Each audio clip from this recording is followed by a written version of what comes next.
وعلى آله وأصحابه أجمعين. أما بعد، أعوذ بالله من الشيطان الرجيم. بسم الله الرحمن الرحيم. لكم دينكم ولي دين. آمنت بالله صدق الله العظيم. سبحان الله. وصدق رسوله النبي الكريم الأمين. إن الله وملائكته يصلون على النبي يا أيها الذين آمنوا صلوا عليه وسلموا تسليما. الصلاة والسلام عليك يا رسول الله وعلى آلك وصحبه رب العالمين وعلى آلك السلام عليك يا رسول الله وعلى آلك وصحبه يا رحمة للعالمين. مولاي صل وسلم دائما أبدا على حبيبك خير الخلق كلهم محمد سيد الكونين والثقلين والفريقين من قرب ومن عجم. مولاي صل وسلم دائما أبدا على حبيبك خير الخلق كلهم. معزز و مکرم سامعین کرام، یہ مہینہ جو ہے اگست کا مہینہ ہے، اور اس مہینے کے اندر اللہ تعالیٰ نے ہمیں ایک عظیم ملک پاکستان جیسی ایک عظیم جو ہے وہ نعمت جو ہے وہ عطا فرمائی ہے. ساری وقت یاد رکھیں، یہ ملک پاکستان جو ہے یہ ویسے ہی مادے وجود میں آیا، بلکہ اس کے پیچھے جو ہے وہ بہت سی قربانیاں ہیں، بہت خون بہا ہے، اور پھر جا کر اللہ تبارک و تعالی نے ہمیں یہ ملک پاکستان جو ہے وہ عطا فرمایا. یاد رکھیں، جو ملک پاکستان حاصل کرنے کا مقصد تھا، وہ مقصد جو ہے وہ اب نظر نہیں آ رہا. مقصد دو قومی نظریہ تھا. اب دو قومی نظریہ ہے کیا؟ اس کو پھر اچھے طریقے سے سمجھ لیں. دو قومی نظریہ قرآن نے اس کو بیان فرمایا. اللہ تبارک تعالیٰ نے ارشاد فرمایا لَكُمْ دِينُكُمْ وَلِيَ دِينِ.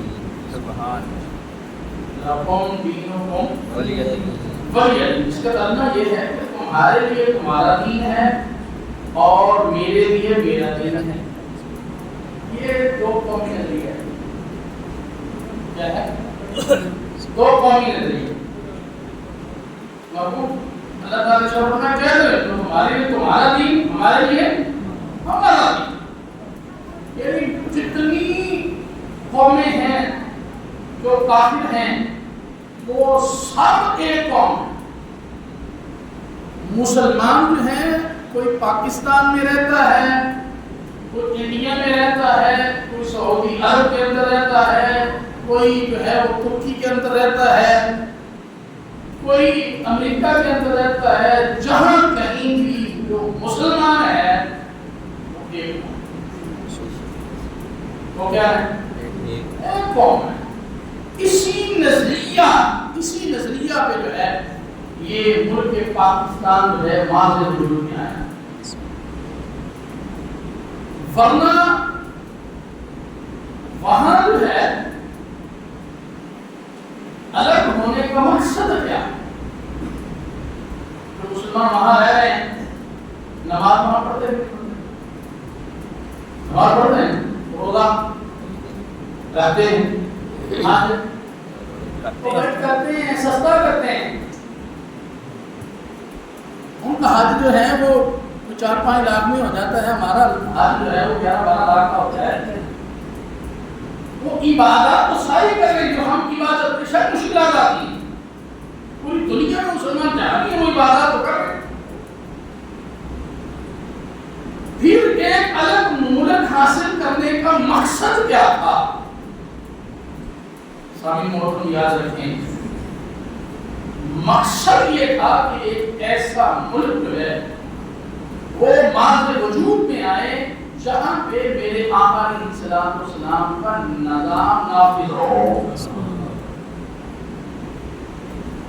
پاکستان کا مطلب کیا؟ لا الہ الا اللہ۔ اچھا مجھے یہ بتائیں، یہ نعرہ کتنے سیاستدان لگاتے ہیں؟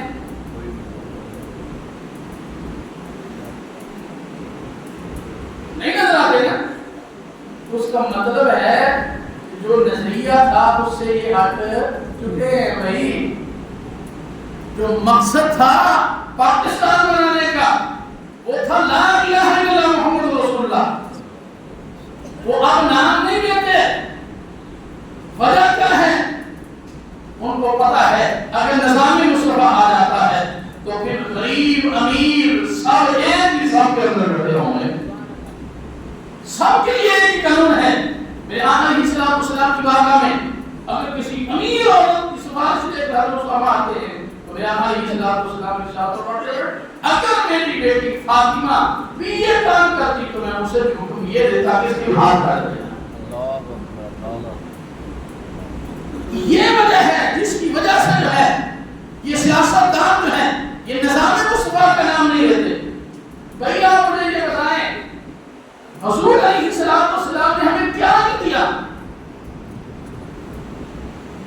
بچہ جب پیدا ہوتا ہے وہاں سے لے کر آپ حضور کی حدیث کا مطالعہ کرنا شروع کریں، پیدا ہوتا ہے اور اس کو کیا کرنا ہے؟ جب بچہ پیدا ہوتا ہے اس کے کان میں اذان دی جائے گی، اس کو گٹی دی جائے گی، اور بچہ جیسے بڑا ہوتا جائے گا بولنا شروع ہوگا، اس کو لا الہ الا اللہ محمد رسول اللہ کے کلمے کے الفاظ جو سکھائے جائیں گے۔ بالترتیب جو ہے جیسے جیسے بچہ بڑھتا جائے گا، 7 سال کا ہو جائے گا نماز کا حکم دو، 10 سال کا ہو جائے گا پھر مارتی کو سے جو ہے نماز پڑھاؤ، بالترتیب جوان ہو جائے گا شادی کر دو، کیا معلومات ہے ہر چیز کو جو ہے وہ بیان فرما دیا۔ جوانی گزاری برات ہوئی اس کی تربیت کیسے کرنی ہے میرے آقا علیہ السلام نے واضح طور پہ ہر چیز کو بیان فرمایا۔ بوڑھا ہو گیا ہے، بڑھاپے میں والدین کی قدر بڑھ جاتی ہے، اس کو بھی میرے آقا علیہ السلام نے بیان فرمایا۔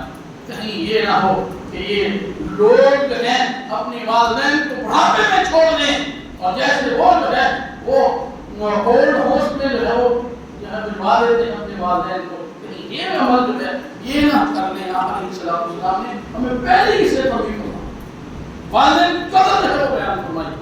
بندہ بوڑھا ہو گیا اس کی قدر جو ہے وہ بیان فرمائی، اور پھر بندہ فوت ہو گیا، اب اسے بتایا جب فوت ہوگا تو کیا کرنا ہے، اس کی آنکھیں بند کر دینی ہے، اس کا جو چہرہ قبلہ کی طرف کر دینا ہے، اس کو جو ہے وہ پھر کیا کرنا ہے، اس کو غسل دینا ہے، اور غسل دینے کے بعد جو ہے اس کو کفن دینا ہے، کفن دینے کے بعد جو ہے اس کو پروٹوکول کے ساتھ جو ہے وہ لے کر جانا ہے، تو 4 بندے جو ہے وہ اٹھائیں گے اور اٹھا کر لے کر جائیں گے، پھر اس کا نماز جنازہ جو ہے وہ پڑھا جاتا ہے اور پھر اس کو آگے رکھا جاتا ہے۔ ساری زندگی امام کے بندہ پیچھے ہوتا ہے، بہت ہونے جانے کے بعد اس کی قدر اتنی بڑھ جاتی ہے کہ امام کے بھی آگے آ جاتا ہے۔ کیسا پروٹوکول ہے اس کا؟ اور پھر جو ہے اس کی تدفین جو ہے وہ کی جاتی ہے، اس کے بعد اس کے لیے عیسائی ثواب کا اہتمام کیا گیا، اس کے لیے جو ہے وہ تحفے بیچتے رہے۔ سامعین محترم، آپ پیدا ہونے سے لے کر جو ہے فوت ہونے تک بعد تک میرے آقا علیہ السلام نے ہمیں ہر چیز کی جو ہے وہ رہنمائی فرمائی، ہر چیز کی رہنمائی۔ آپ کوئی بندہ کہہ رہے یہ چیز ہمارے لیے نہیں، ہر چیز کو بیان فرمایا، تو پھر ہم کیوں تھکے کھا رہے ہیں؟ لوگوں کی پیچھے کیوں دھکے کھا رہے ہیں جب ہر چیز ہمارے پاس ہے؟ کوئی ضرورت ہے؟ ہمیں کسی چیز کی ضرورت نہیں ہے۔ میرے آقا علیہ السلام ہر چیز ہمیں عطا فرماتے ہیں۔ کیا صحابہ نے حکومت نہیں کی؟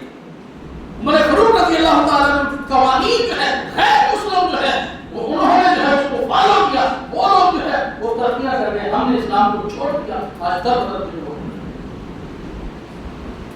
تو بھائی مقصد یہ تھا کہ نظام مصطفیٰ جو ہے وہ نافذ ہوگا ملک کے اندر، اور پھر ہم جو ہے وہ اسلام کے مطابق جو ہے وہ اپنی زندگی گزاریں گے۔